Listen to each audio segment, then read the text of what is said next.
नमस्कार दोस्तों, स्वागत है आपका इस YouTube channel Sarvan GS classes में। पिछले क्लास में हम लोग चर्चा किए थे मौर्य वंश का अभिलेख, अशोक का अभिलेख के बारे में हम लोग चर्चा किए थे और भारत के कई स्थान में प्राप्त हुए ये न। और उस समय जो भारत का विस्तार था उस ये भी पता चलता है अशोक के अभिलेख से। और आप लोगों को एकदम बेहतरीन तरीके से क्लास मतलब पूर्ण रूप से जो है कि दे रहे हैं, ठीक है। और आप लोग जो है कि इसको बस लाइक कीजिए, सब्सक्राइब कीजिए, आगे बढ़ाइए, ठीक है, ताकि और आप लोगों के लिए और बेहतर से बेहतर क्लास लाएंगे, ठीक है। और चलिए हम लोग मौर्य साम्राज्य को पढ़ रहे हैं और हम लोग देखें दोस्तों कि किस तरीके से अशोक के समय जो मौर्य का साम्राज्य विस्तार था, ठीक है। आज के हिंदुस्तान, पाकिस्तान, अफगानिस्तान न कुछ मतलब कि ईरान का भी कुछ इलाका शामिल था। अगर इधर देखा जाए पूरब में तो बांग्लादेश, ठीक है, ये इलाका भारत में शामिल था दोस्तों। इतना बड़ा हिंदुस्तान हुआ करता था, इसी को हम लोग अखंड भारत कहते हैं। आज हम लोग उसका प्रशासन को समझेंगे दोस्तों। इतने बड़े साम्राज्य का प्रशासन कैसे मतलब कि संचालित होता था, किस तरीके से चाणक्य ने, जिसको हम लोग विष्णुगुप्त या कौटिल्य भी कहते हैं, ठीक है, किस तरीके से उसका प्रशासन को बनाए थे, कैसे प्रशासन का संचालन होता था। और हम लोग जानते हैं कि कौटिल्य ने आज जो हमारा सिस्टम लागू है वो सिस्टम, वो संविधान, पूरी दुनिया का पहला संविधान जो कौटिल्य ने लिखा था, ठीक है, कौटिल्य ने लिखा था, वो आज से लगभग 2500 साल पहले हमारे देश में संचालित होता था न। लगभग 2500 साल पहले आज जो हमारा सिस्टम है उस समय वो संचालन किया जाता था। आप सोच सकते हैं दोस्तों, आज जो हमारा सिस्टम चल रहा है, जो केंद्रीय प्रशासन है, उस समय केंद्रीय प्रशासन चलता था, जिसको आज हम लोग चर्चा करेंगे, केंद्रीय प्रशासन को। चलिए हम लोग देखते हैं केंद्रीय प्रशासन को, ठीक है, देखते हैं केंद्रीय प्रशासन को। तो हम लोग देखेंगे आज मौर्य प्रशासन। मौर्य का जो प्रशासन था पूर्णतः केंद्रीकृत प्रशासन था। पहले हम लोग इसका मैप तैयार कर लेते हैं, क्योंकि मैप यहाँ जरूरी होगा। जो मौर्य वंश है ना, जिस तरीके से आज भारत को, आज वर्तमान में जो भारत देखते हैं, इसको वर्तमान में 28 राज्यों में और 8 केंद्र शासित प्रदेशों में विभाजित किया गया है। उस समय भी सेम उस तरीके से सिस्टम चलता था। तो वही चीजों को आज हम लोग अपनाएं दोस्तों, जो हमारा प्राचीन इतिहास रहा है, ठीक है, इससे सीखने की जरूरत है। चलिए देखते हैं आज हम लोग मौर्य प्रशासन को, ठीक है। और आप लोग कहीं कहीं बेहतर तरीके से सीखने के लिए मिलेगा और आप लोग इसको जो है एकदम ध्यान से देखेंगे, समझेंगे। आप लोगों को पीडीएफ भी मिल जाएगा, ठीक है, पीडीएफ भी मिल जाएगा। आप लोग इसका चिंता न करें, बस आप लोग कंटिन्यू क्लास कीजिए, ठीक है। बाकी आपको कहीं भी मतलब कि फैक्ट में कमी नहीं होगा आपका।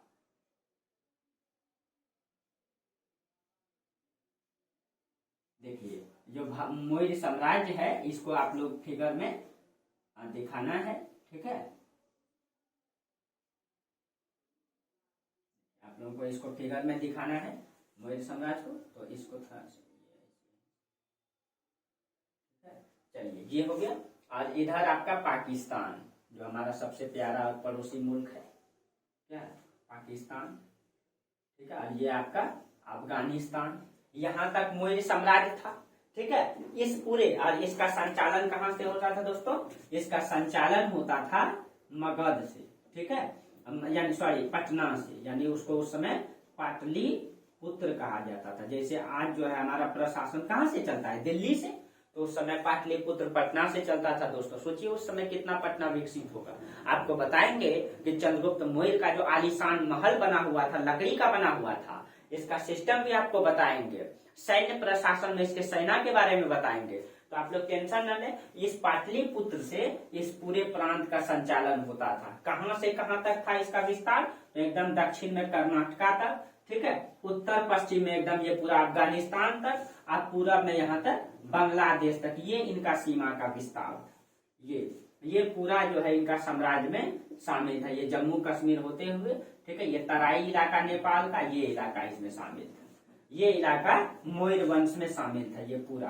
आप लोग इसको जो है ये कर लेंगे, ठीक है। और सब हम अभी एक एक करके चर्चा करेंगे, इसका प्रशासन कैसे चलता था, ठीक है, इसका प्रशासन कैसे चलता था। ये जो पूरा जो पाटलिपुत्र है, इन सब को, यानी इतना बड़ा साम्राज्य को, सॉरी मगध साम्राज्य जो है, ये मगध साम्राज्य को जो है 5 प्रांतों में बांटा गया था, ठीक है, 5 प्रांतों में। एक प्रांत तो था इसका, ठीक है, हम सब प्रांत को एक एक करके चर्चा कर लेते हैं, ठीक है। एक प्रांत तो इसका था प्राच्य प्रांत, ये पाटलिपुत्र का कुछ इलाका को मिला करके यहाँ पे इसको प्राच्य प्रांत कहा जाता था। ये है आपका 1 नंबर में लिख देते हैं प्राच्य प्रांत, प्राच्य प्रांत, ठीक है। एक प्रांत ये था इसका। दूसरा यहाँ पे ये वाला इलाका कलिंग प्रांत था, ये वाला कलिंग प्रांत दूसरा, ठीक है, कलिंग प्रांत। हम एग्जैक्ट मैप नहीं बता रहे दोस्तों, बना रहे दोस्तों, बस हम इंडिकेट कर देते हैं, इस तरीके से प्रांत बना हुआ था, ठीक है। और आपको पता है कि ये है आपका नर्मदा नदी घाटी, ठीक है। नर्मदा नदी से नीचे जो था आपका ये तीसरा वाला था दक्षिणा प्रांत, दक्षिणा पथ, ठीक है, दक्षिणा पथ, ये तीसरा प्रांत। और एक प्रांत था दोस्तों कलिंग, जो कलिंग पड़ता, सॉरी कलिंग तो लिख दिए, एक हाँ उज्जैनी, तो उज्जैनी मध्य प्रदेश में, एक प्रांत यहाँ पे था इस तरीके से, ठीक है, यहाँ पे एक प्रांत यहाँ पे था। ये चौथा हो जाएगा उज्जैनी, ठीक है, जहां का गवर्नर जो है कौन थे, अशोक थे बिंदुसार के समय। उज्जैनी एक प्रांत हो गया, कितना हो गया, 4 प्रांत। और एक प्रांत था दोस्तों उत्तरापथ, ठीक है। तो उत्तरापथ की केंद्र तो यहाँ था, यहाँ पे ये तक्षशिला, ठीक है। तो एक प्रांत, 5वां प्रांत हो जाएगा आपका उत्तरापथ, ठीक है। सबका राजधानी भी था, ठीक है। ये थोड़ा सा ठीक जगता नहीं है, लेकिन आप लोगों को बोल देता है। देखिए मौर्य साम्राज्य को 5 प्रांतों में बांटा गया था, जैसे आज आपका देश को 28 राज्यों में बांटा गया है ना, उस तरीके से 5 प्रांतों में बांटा गया था। वर्तमान परिप्रेक्ष्य में इतिहास को समझिए दोस्तों, ठीक है। तो उत्तरापथ, दक्षिणापथ, कलिंग, उज्जैनी, ठीक है, और एक आपका प्राच्य प्रांत, ठीक है। इस तरीके से कितने प्रांतों में बांटा गया था, 5 प्रांतों में। एक सेकेंड दोस्तों,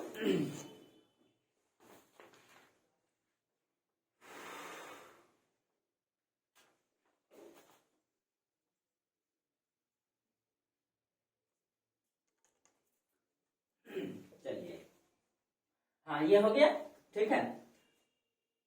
ये जो उज्जैनी है ना दोस्तों, ये उज्जैनी था, लेकिन इसकी राजधानी था, ये था अवंती, ठीक है। हम राजधानी ही लिख दिए थे अवंती। इसकी राजधानी जो था ना वो था उज्जैनी, इसकी राजधानी कहाँ था, उज्जैनी, ठीक है। सबका राजधानी लिख देते हैं, डायरेक्ट लिख देते हैं रेड पेन से, ठीक है, उज्जैनी, ठीक है। तो ध्यान रखिए अवंती की राजधानी उज्जैनी, आपको महाजनपद में भी बताए थे, ये बड़ा साम्राज्य था, ठीक है। और दक्षिणापथ की राजधानी स्वर्णगिरी, स्वर्णगिरी कर्नाटक में पड़ता है आपका, इसका राजधानी कहाँ था, स्वर्णगिरी, ठीक है, स्वर्णगिरी, ठीक है। उत्तरापथ का राजधानी तक्षशिला, इसकी राजधानी तक्षशिला, ठीक है। और कलिंग का राजधानी आपका पता था तौसाली, इसकी कलिंग की राजधानी था तौसाली, ठीक है। बाकी आपका पाटलिपुत्र तो है ही, ठीक है।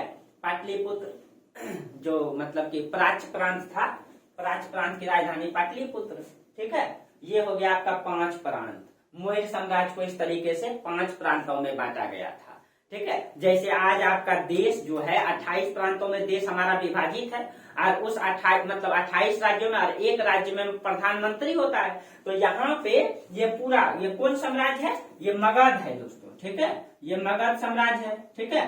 तो हम पूरा मगध शुरू से बता रहे हैं, ये स्थिति आपका कहाँ से रहेगा, ये स्थिति पूरा मगध साम्राज्य से रहेगा, ठीक है। और ये इसका जानकारी कहाँ से मिलता है, पहले हम जानकारी इसका स्रोत को लिख दीजिए, ठीक है। तो सबसे पहले तो आप जानते हैं कि मौर्य साम्राज्य के संस्थापक जो रहे न, संस्थापक में जो सहयोग किए, पूर्ण रूप से इनका सहयोग रहा, ठीक है, रहा कौटिल्य का अर्थशास्त्र।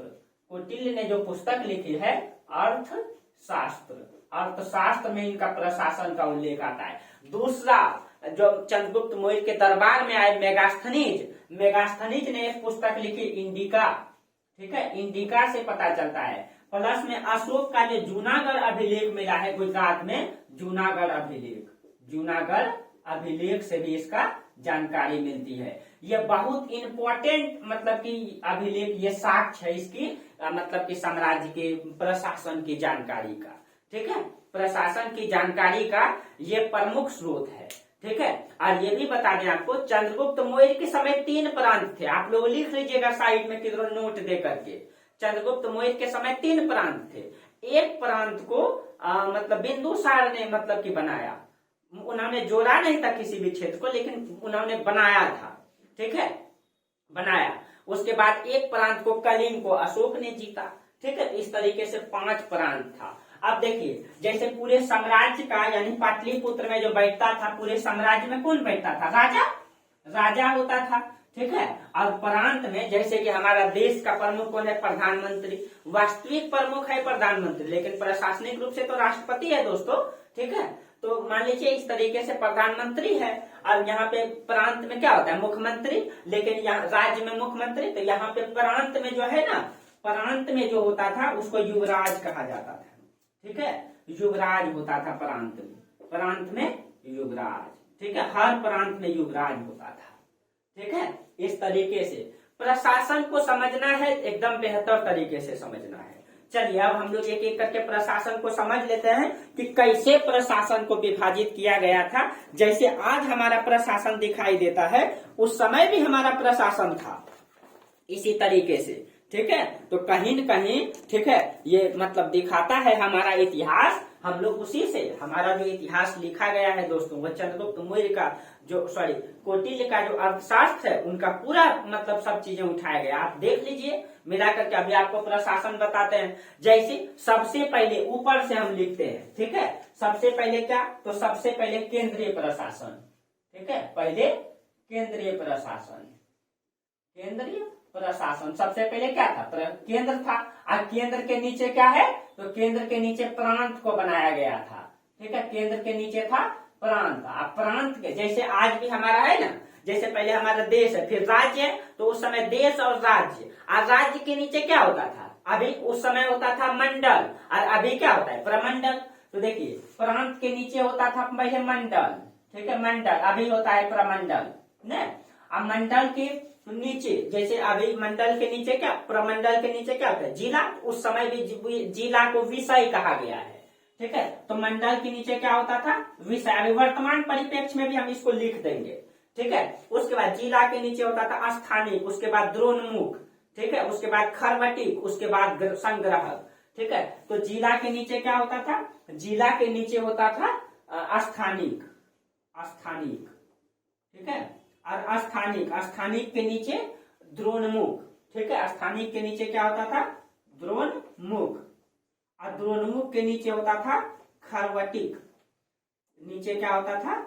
खरवटिक, खरवटिक, ठीक है। द्रोणमुख के नीचे खरवटिक, खरवटिक के नीचे संग्राहक, संग्राहक, और संग्राहक के नीचे होता था ग्राम। इस तरीके से बांटा गया था, ठीक है। अब वर्तमान परिप्रेक्ष्य में देख लें तो केंद्र में हमारा वही हो गया देश, देश न। और देश के नीचे वर्तमान में ये प्रांत है, तो वर्तमान में क्या होता है? प्रांत में वर्तमान में राज्य होता है, राज्य। अब राज्य के नीचे क्या होता है? प्रमंडल होता है, प्रमंडल, ठीक है, प्रमंडल होता है। वर्तमान परिप्रेक्ष्य में भी आप लिख लीजिए। प्रमंडल के नीचे क्या होता है हमारा? जिला होता है। तो जिला को उस समय विषय कहा गया है, ये भी इसको ही हम जिला ही कहेंगे। मतलब सॉरी, यहाँ विषय कहा गया है, यहाँ पे जिला लिखिए आप, ठीक है।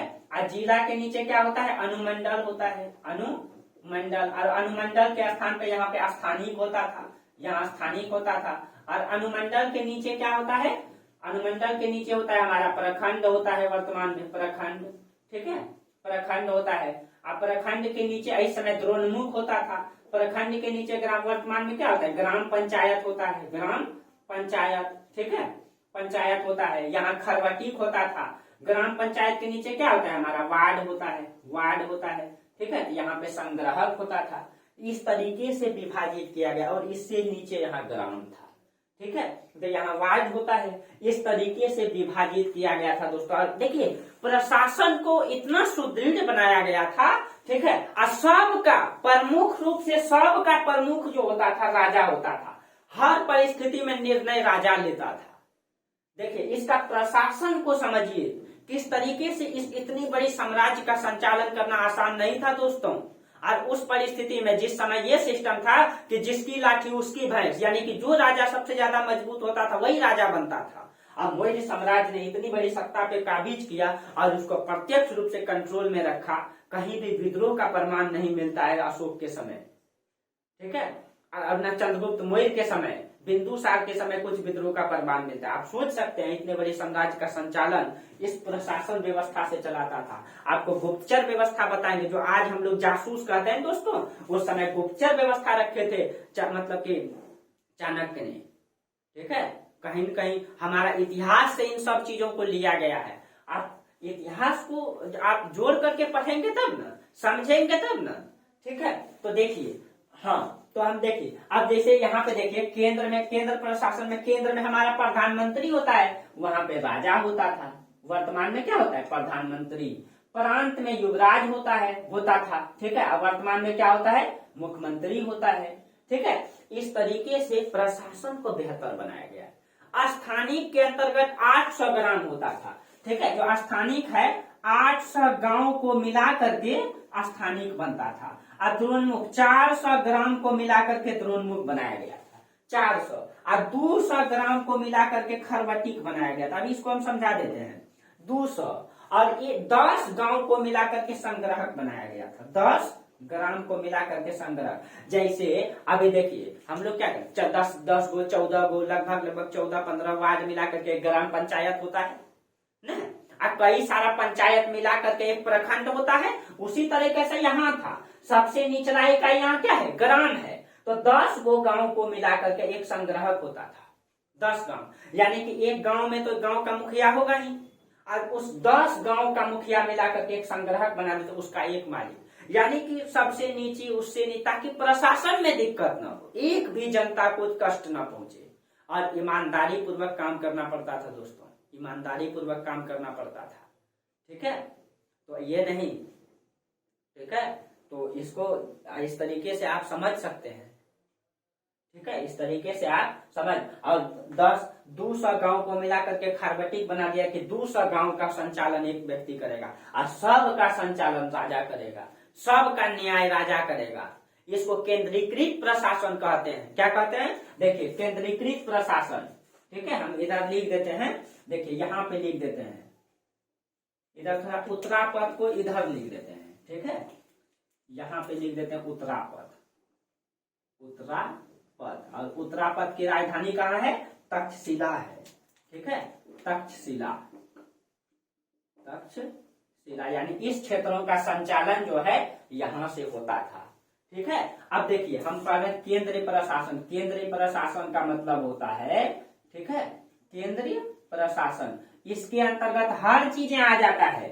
जैसे केंद्र प्रशासन के अंतर्गत उसमें नगर प्रशासन, राजस्व प्रशासन, न्याय प्रशासन, दंड प्रशासन। तो देखिए इसके अंतर्गत आपका, ठीक है, एक तो आपका कर प्रशासन आ जाएगा, कर प्रशासन, ठीक है। उसके बाद न्याय प्रशासन, न्याय प्रशासन, ठीक है। नगर प्रशासन, नगर प्रशासन, सैन्य प्रशासन, सैन्य प्रशासन, ठीक है। यानी इन सब का प्रमुख कौन होगा? केंद्र होगा। अंतिम निर्णय किसका होगा? केंद्र का होगा, केंद्र का होगा, ठीक है। नगर हो गया, राजस्व प्रशासन भी इसमें आप लिख सकते हैं, राजस्व प्रशासन, ठीक है, राजस्व प्रशासन, ठीक है, राजस्व प्रशासन, राजस्व प्रशासन आए सब का, यानी केंद्रीकृत प्रशासन इसको कहते हैं। यानी कि केंद्रीकृत प्रशासन का मतलब राजा के अंतर्गत ही क्या होगा? राजा ही न्याय करेगा, अंतिम निर्णय राजा ही, सेना का प्रमुख होगा, ठीक है, राजा ही कर प्रशासन का प्रमुख होगा। यानी कि प्रांत का प्रमुख के साथ साथ राजस्व का, प्रशासन का, न्याय का, हर चीज का प्रमुख, अंतिम निर्णय कौन लेंगे? राजा लेंगे। अभी राजा के बारे में बताएंगे दोस्तों। हालांकि यहाँ पे आप याद रखिए, ठीक है, जैसे मंडल होता है ना, मंडल। अब देखिए, हाँ देखिए दोस्तों, हाँ, जैसे कि यहाँ क्या होता था, मान लीजिए यहाँ राजा होता था, राजा का पद तो वंशानुगत था दोस्तों, लेकिन हाँ कौटिल्य ने एक राजा होने के लिए कई सारे बातें की है। यहाँ पे कुल मिलाकर देखा जाए तो शक्तियां केंद्र में निहित है। देखिए हम समझा देते हैं थोड़ा सा, शक्तियां किसमें निहित है? केंद्र में निहित है। और इतने बड़े साम्राज्य होने के कारण जो है केंद्र को प्रांत में, प्रांत को मंडल, जिला, स्थानिक, द्रोणमुख, खरवटिक संग्रह, ग्राम में विभाजित किया गया ताकि प्रशासन हर एक जनता तक। कौटिल्य का कहना था दोस्तों कि समाज का पैसा, आम जनता का पैसा जो कर वसूल करके आता है वो समाज में ही खर्च होना चाहिए। हर परिस्थिति में वो समाज के बारे में चर्चा करता है। आपको बताएंगे दोस्तों, कहा जाता है कि कौटिल्य जो है ना इतने बड़े साम्राज्य के प्रधानमंत्री थे दोस्तों। प्रधानमंत्री का मतलब होता था राजा को सलाह देना, काम होता था उसका, यानी कि राजा के बाद प्रमुख वही होता था। लेकिन चंद्रगुप्त मौर्य अपने गुरु को हर परिस्थिति में सबसे आगे देखना चाहते थे। लेकिन फिर भी कहा जाता है दोस्तों उतने बड़े साम्राज्य के मालिक भी होकर के एक कुटिया में रहते थे, क्योंकि वो समझते थे कि हम आम गरीबों का, आम गरीब के बारे में, आम गरीब का दुख और तकलीफ तब समझ पाएंगे जब हम आम गरीबों के साथ रहेंगे। वो कुटिया में बत्ती जला करके रहते थे दोस्तों। और कहा जाता है जब वो देश के लिए काम करते थे तो उसका मोमबत्ती जो, वो जो तेल होता था ना, वो अलग जलाते थे। और जब कोई व्यक्ति पर्सनल बात करने के लिए जाता था तो वो बत्ती बुझा देते थे, ठीक है। और जो है तो वो अपना बत्ती का इस्तेमाल करते थे, यानी वो जो डिबिया का इस्तेमाल करते थे। अब जब कोई पूछा गया उनसे, ठीक है, कहा जाता है एक दिन उसी तरीके से वो जो है कि कुछ मतलब प्रशासन में कुछ काम कर रहे थे। उसी में एक विदेशी यात्री उनसे मिलने पहुंचे। तो विदेशी यात्री मिलने गए तो लोगों को बोला गया कि भाई चंद्रगुप्त मौर्य के गुरु कौटिल्य से मिलना है जिन्होंने इतनी बड़ी साम्राज्य को स्थापित की। तो कहा जाता है चलो भाई मिलाते हैं। तो उनको लेकर के जाया गया। बोलते कहाँ लेके जा रहे हो? बोला चलो मिलाते हैं। तो उनको जंगल लेके गया, देखा बगीचा में, कुटिया में बैठ करके बत्ती जला करके लिख रहे हैं। तो वो हैरान हो गए वो विदेशी यात्री। वो सोचे कि इतने बड़े साम्राज्य के मालिक एक कुटिया में रहते हैं।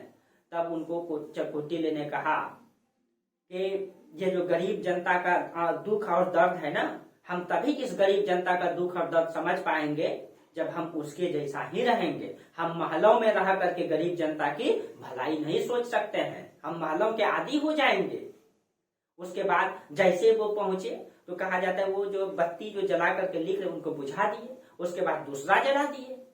तो वो हैरान हो गए, वो सोचने लगे भाई ऐसा क्यों किए, ऐसा क्यों किए। वो पूछे तो महाराज आपके यहाँ ये परंपरा है क्या, कोई विदेशी आ जाता है या बाहरी आ जाता है तो आप दूसरा बत्ती जला? बोला नहीं। वो बोले कि मैं अभी सरकारी काम कर रहा था, इसके लिए मैं सरकारी बत्ती का इस्तेमाल कर रहा था। जब आप आए तो आप हमसे पर्सनल में मिलने आए हैं, ये हमारा प्राइवेट काम है, इसीलिए मैंने सरकारी बत्ती को, ठीक है, वहां बुझा दिया, अपना पर्सनल यूज के लिए इस्तेमाल किया। आप सोच सकते हैं दोस्तों, एक एक मतलब पैसे को जोड़ करके साम्राज्य के निर्माण करने वाले, एक एक पैसा, जनता की पैसा को सोचने वाले साम्राज्य का विकास किस तरीके से किए होंगे, कैसा सिस्टम रहा होगा, कैसा सिस्टम रहा होगा। कहा जाता है मतलब जब मेगास्थनीज आया है वो कहते हैं कि घरों में ताला नहीं लगा करते थे, प्रशासन इतना मजबूत था। इसका मतलब घरों में ताला नहीं लगने का मतलब है दोस्तों चोरी नहीं होता होगा, चोरी नहीं होता होगा, तब ना घरों में ताला नहीं लगता था। प्रशासन ही इतना चुस्त दुरुस्त था। कहा जाता है गुप्तचर का भी गुप्तचर, दोहरा गुप्तचर दिखाई देगा दोस्तों, यानी कि जासूस के ऊपर भी जासूस लगा करके रखे थे। ये ऐसे नहीं इतना बड़ा मतलब साम्राज्य के संचालक थे, ठीक है। तो कहीं न कहीं और वही व्यवस्था आप क्या दोस्तों वर्तमान में यही सिस्टम चलता है कि नहीं चलता है, बस नाम चेंज कर दिए हैं हम लोग। तो ये सिस्टम तो आज हमारे संविधान में आज से 2500 साल पहले लिख चुका गया है। जानिए दोस्तों हमारा वास्तविक इतिहास क्या है, इतिहास क्या है, ठीक है। बस मेरा काम है दोस्तों, मैं 2 वर्ड जानता हूं इसमें, आपके सामने इसको प्रस्तुत करना। मैं भी बहुत बड़े ज्ञाता तो नहीं हूं, मैंने इसका अध्ययन किया है, मैं इसका छात्र हूं, तो मैं भी आपके सामने ये चीजें प्रकट करता हूं ताकि आप भी जाने, सीखें, समझे, ठीक है। इसलिए मैं पूरा फ्री में यूट्यूब में पूरा इतिहास पढ़ाऊंगा, पूरा इतिहास पढ़ाऊंगा, पूरा ज्योग्राफी पढ़ाने का प्रयास तो कर ही रहा हूँ, दे ही रहा हूँ। बीच बीच में अभी आपका ज्योग्राफी का क्लास ड्रॉप है, समय जल्द ही निकल जाएगा, थोड़ा सा समय की समस्या हो गई है, ठीक है, लेकिन हम जल्द ही प्रयास करेंगे। अब ज्योग्राफी में उधर 10 क्लास दिए हैं, ठीक है, अभी स्टार्ट करेंगे उसमें, 1-2 दिन और वेट कीजिए, ठीक है, फिर उसमें आपका प्रतिदिन वीडियो मिलेगा। ठीक है, तो ये इस तरीके से प्रशासन था। और इसमें जो है मोयर का राजा वंशानुगत था दोस्तों, लेकिन कौटिल्य राजा की योग्यता की भी बात करता है। हाँ, यहाँ याद रखिएगा, जो भी मतलब प्रांत में मान लीजिए युवराज है, इसके लिए योग्यता फिक्स था। योग्यता के आधार पे ही मतलब कि प्रशासन में नियुक्ति मिलती थी, बिना योग्यता के नहीं। क्या योग्यता का आधार था दोस्तों, आगे हम चर्चा करेंगे। लेकिन राजा का कोई योग्यता फिक्स नहीं था, राजा का बेटा ही राजा बनता था, यानी वंशानुगत था। लेकिन कौटिल्य एक राजा होने के लिए 3 विजय का उल्लेख करता है। कौटिल्य कहता है कि एक वास्तविक राजा वही है जो 3 प्रकार का विजय करेगा। वो कौन कौन सा विजय? एक असुर विजय, एक धर्म विजय और एक युद्ध विजय। जो राजा तीनों विजय को करेगा वही वास्तविक राजा होता है, वही योग्य राजा होता है। चंद्रगुप्त मौर्य ने, ठीक है, 2 विजय तो किए थे, ठीक है, मतलब युद्ध विजय तो किए थे, लेकिन वो धर्म विजय नहीं किए थे। लेकिन अशोक ने धर्म विजय भी करके दिखाया। आपको पढ़ाए दोस्तों कि अशोक ने धर्म विजय भी किए थे न, क्योंकि अशोक जब कलिंग का युद्ध किए तो उनको लगा वास्तविक विजय तब होता है जब हम धर्म की विजय करते, यानी कि लोगों की, जनता के दिल को जीत लेते हैं। ठीक है, कहा जाता है मौर्य वंश में पहली बार जनता महसूस कर रहा था कि हम किसी स्वतंत्र देश में जी रहे हैं। ऐसा प्रशासन था दोस्तों, ऐसा चुस्त दुरुस्त सिस्टम था। 8 लाख पैदल सेनाएं थी मौर्य साम्राज्य के पास।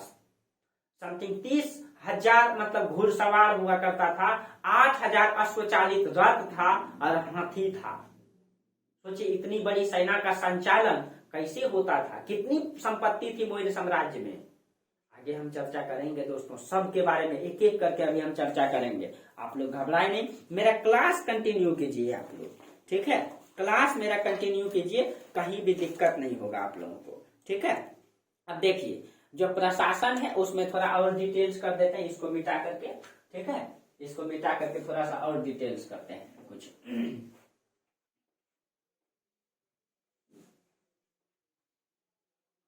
आप लोगों को वीडियो अच्छा लगता है दोस्तों तो कम से कम लाइक सब्सक्राइब जरूर कीजिए आप लोग। ठीक है, और शेयर जरूर कीजिए।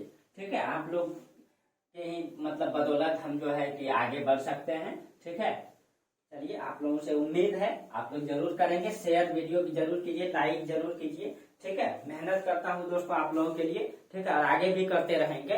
ठीक है, चलिए चाणक्य जो है दोस्तों 3 विजय, एक राजा होने के लिए 3 विजय की बात करता है कि एक वास्तविक राजा वही है जो 3 विजय को करेगा।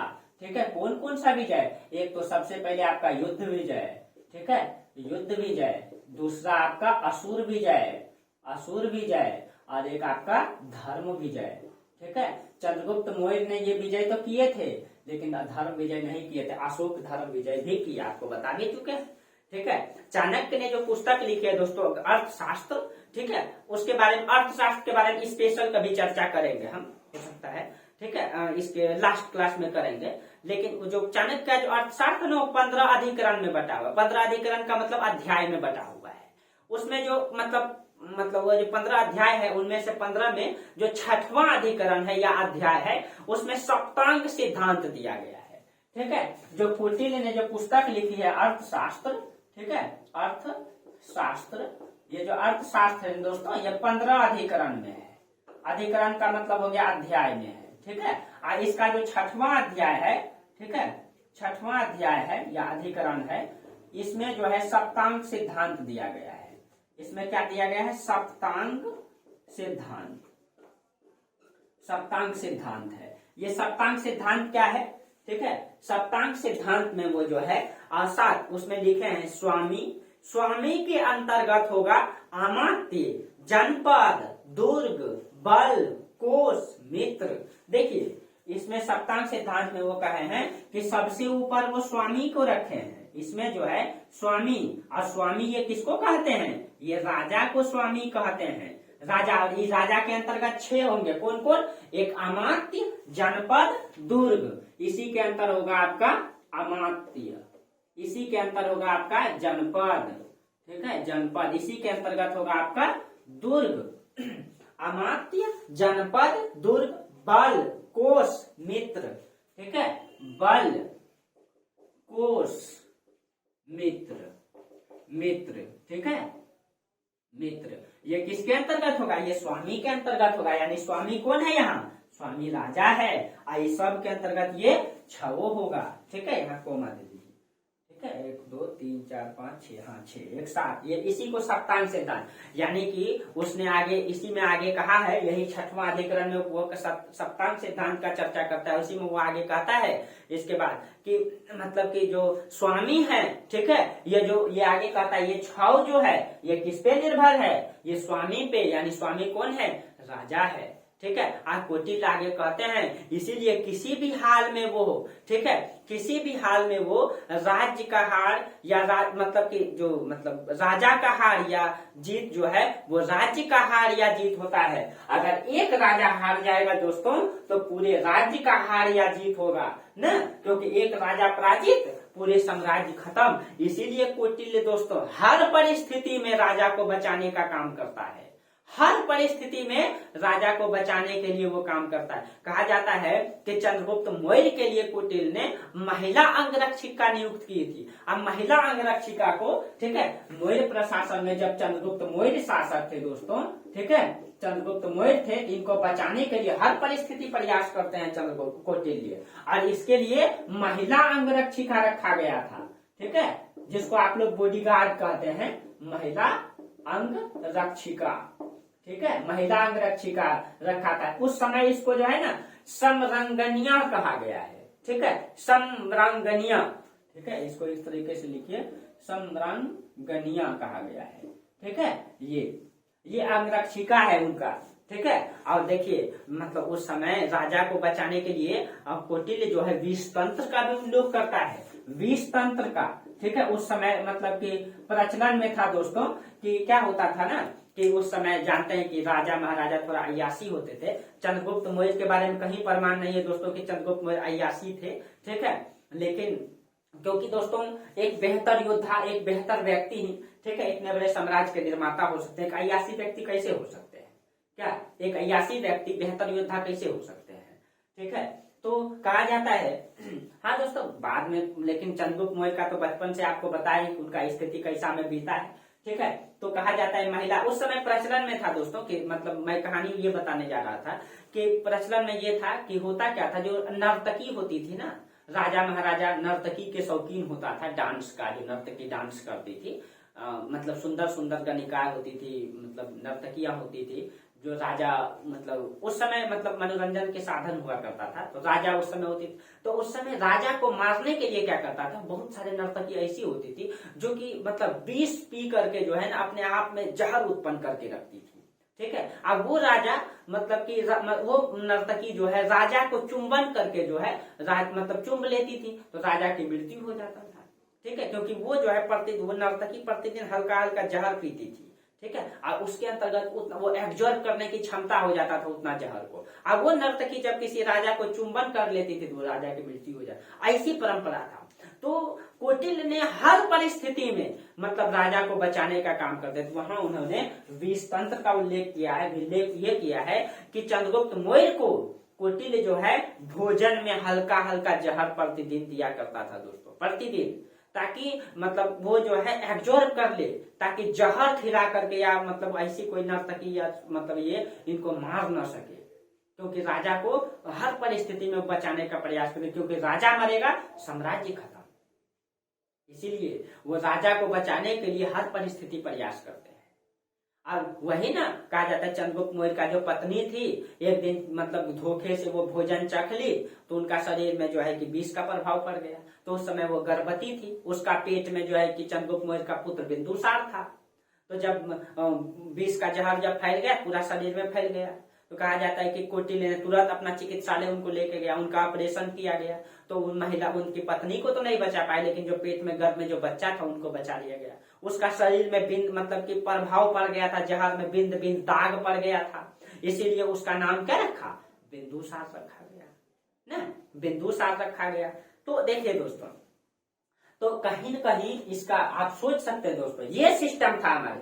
आज भी प्रधानमंत्री के लिए जेट सुरक्षा होती है ना, स्पेशल जो है कि फोर्स का निर्माण किया गया है, उसके लिए क्या कहते हैं उसको, थोड़ा सा दिमाग से उतर गया है, जो प्रधानमंत्री के स्पेशल सुरक्षा के लिए होता है, थोड़ा दिमाग से उतर गया है, आप लोग में कमेंट करके जरूर बताएंगे। जो प्रधानमंत्री के सुरक्षा में लगे रहते हैं, थोड़ा दिमाग से उतर गया दोस्तों, आप लोग कमेंट करके जरूर बताएंगे, ठीक है। तो आज भी होता है, कहीं कहीं ये हमारा इतिहास से लिया गया है दोस्तों, ठीक है, हमारा इतिहास से लिया गया है। चलिए अब देखिए, ये तो आप समझ गए, थोड़ा सा और चर्चा करते हैं, ठीक है, कुछ और बताते हैं आप लोगों को।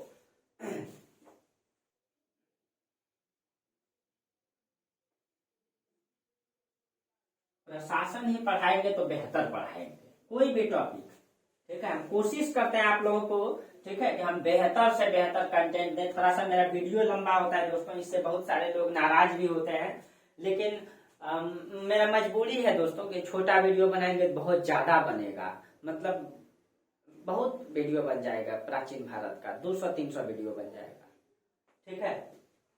चलिए कोशिश करते हैं आप लोगों के लिए, ठीक है, कि अच्छा से अच्छा कंटेंट दे, बेहतर से मेरा बस चले। अगर आप लोग सही से देखें तो मैं तो 2-2, 3-3 घंटा का क्लास लूं, एक एक क्लास में मोहित सम्राट को खत्म करूं, लेकिन कोई वीडियो छुएंगे नहीं। मेरा उद्देश्य है कि पढ़ाने का मतलब क्या है कि आपको वास्तविक जानकारी से रूबरू करवाएं। ये नहीं कि सिर्फ यूट्यूब में आए पढ़ा रहे हैं बस, मतलब व्यू और ये बढ़ा रहे हैं, ऐसा मेरा उद्देश्य ये नहीं है। मेरा उद्देश्य है कि आप सीखें, देखें वीडियो को अच्छा से। और आप लोग वीडियो देख कर कहें कि 1 घंटा का वीडियो है, टच नहीं करते हैं, लेकिन आपको सीखने के लिए वही मिलेगा दोस्तों। यही चीजें अगर 30 मिनट में पढ़ा दिया जाए तो आप क्या सीखेंगे? यही चीजें 15 मिनट में पढ़ा दिया जाए, आपसे क्या सीखेंगे? सब कंटेंट मिल पाएगा आपको? नहीं मिल पाएगा। आप चाहते हैं जल्दी भी मिले, उतना नहीं मिलेगा। चलिए ठीक है। हाँ, तो हम बता रहे हैं कि जैसे कि राजा होता था दोस्तों, राजा जो है मंत्री परिषद का निर्माण करता था। जैसे राजा होता था तो राजा जो है क्या करते थे? मंत्री परिषद का निर्माण करता था, मंत्री परिषद का निर्माण करता था। और ये मंत्री परिषद जो है ना दोस्तों, मंत्रिना का निर्माण करता था, मंत्रिना का निर्माण करता था। जैसे आज होता है ना प्रधानमंत्री जो है, ठीक है, यानी कि राष्ट्रपति करता है वैसा, लेकिन प्रधानमंत्री की सलाह से करता है ना मंत्रिमंडल का निर्माण। उसी तरीके से राजा मंत्री परिषद का निर्माण करता था। और कहा जाता है, ठीक है, कौटिल्य के मंत्री परिषद में 500 सदस्य था।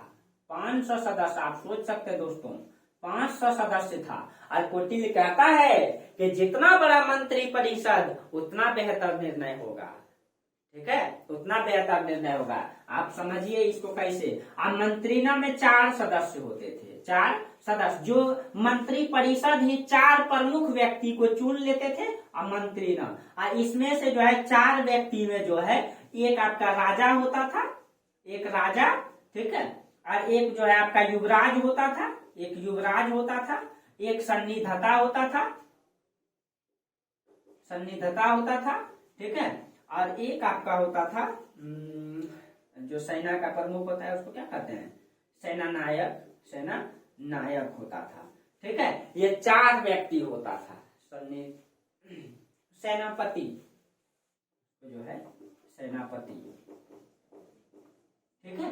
ये अब देखिए, राजा जो है मंत्री परिषद का निर्माण करता था। मंत्री परिषद में 500 सदस्य होता था। और ये मंत्री परिषद से 4 ऐसे वरिष्ठ व्यक्ति को लिया जाता था जो कि हर क्षेत्र में ज्ञानी हो। जैसे राजा, युवराज, सन्निधता, सेनापति, ये 4 व्यक्ति होता था जो बहुत ही सर्वश्रेष्ठ, बहुत ही ज्ञानी होता था। ये मंत्रीना, इसको मंत्रीना में रखा गया था। इसका निर्माण राजा इसीलिए करता था ताकि विषम परिस्थिति में, आपदा की परिस्थिति में राजा बेहतर निर्णय इन लोगों के सहयोग से ले सके, ठीक है। ये देखिए, ये जो उस समय मुद्रा जो, ये जो मंत्री परिषद का जो वेतन होता था हर मंत्री का, उसमें 12,000 पन होता था। उस समय मुद्रा चलता था पन। अब मंत्री न का जो ये जो 4 सदस्य होता था, इसका वेतन 48,000 पन होता था। 48,000 पन होता था इनका वेतन, ठीक है, इनका वेतन 48,000 पन होता था, ठीक है। हाँ, इसका चयन जो होता था ना, वो उपधा परीक्षण विधि द्वारा इसका चयन होता था।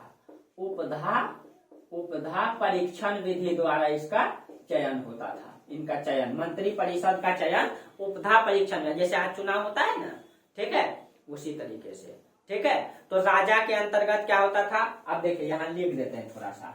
राजा के अंतर्गत होता था मंत्री परिषद, ठीक है, मंत्री पहले राजा के नीचे तो हो जाएगा मंत्री ना हो जाएगा तब, ठीक है, जो बड़ा पोस्ट है मंत्री ना, तब ना मंत्री परिषद, तब ना मंत्री परिषद, ठीक है, मंत्री परिषद। और मंत्री परिषद के नीचे क्या हो जाएगा, मंत्री परिषद के नीचे तीर्थ होता था, तीर्थ के नीचे अध्यक्ष होता था, क्या होता था इसके नीचे, तीर्थ, तीर्थ, और तीर्थ के नीचे अध्यक्ष, अध्यक्ष होता था, ठीक है। इस तरीके से ये देखिए, मंत्रिना में कितना सदस्य, राजा तो एक है, मंत्रिना में 4 से 5 सदस्य होता था, ठीक है। मंत्री परिषद में 500 सदस्य, आपको चर्चा करी थी, 500 सदस्य होता था। तीर्थ, यह है आपका तीर्थ, तीर्थ में लगभग 18 सदस्य होता था, और तीर्थ जो है 18 सदस्य का था, और अध्यक्ष जो है 26 सदस्य का था। अब इन 18 तीर्थ, अब देखिए समझिएगा थोड़ा, राजा एक, मंत्रिना में 4 से 5 सदस्य, ठीक है, मंत्री परिषद में 500 सदस्य, तीर्थ में 18 और अध्यक्ष में 26। तो 18 कौन कौन होता था और अध्यक्ष में 26 कौन कौन होता था, ये तो आपको बताना पड़ेगा, ठीक है। बताएंगे दोस्तों, एक एक करके सब चीजें बताएंगे, ठीक है। देखिए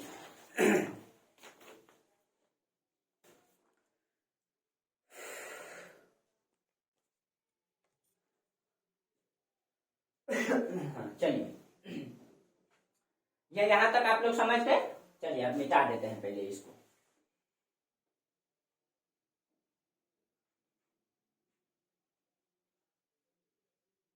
कहते हैं इतिहास रटना पड़ता है, इतिहास कौन बोला रटना पड़ता है, इसको मतलब सिस्टम से, और जब आप जो है सिलेबस से पढ़ेंगे ना, कुछ भी नहीं रटना पड़ेगा।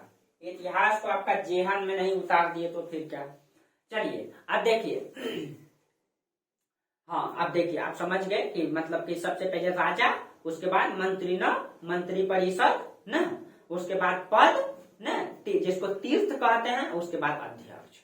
तो हम मतलब ये तीर्थ को, तीर्थ की संख्या 18 बताए और अध्यक्ष की संख्या 26। तो देखिए दोस्तों, सब तो लिखेंगे नहीं, हम बोल देते हैं, ठीक है। और हम तीर्थ का मतलब होता है पद, इसकी संख्या कितना था, 18। उसके बाद हम क्या बताए, अध्यक्ष, अध्यक्ष, अध्यक्ष का संख्या कितना था, 26। तो सबसे पहले हम तीर्थ को बताते हैं, तीर्थ को, तीर्थ की संख्या कितनी, 18 है।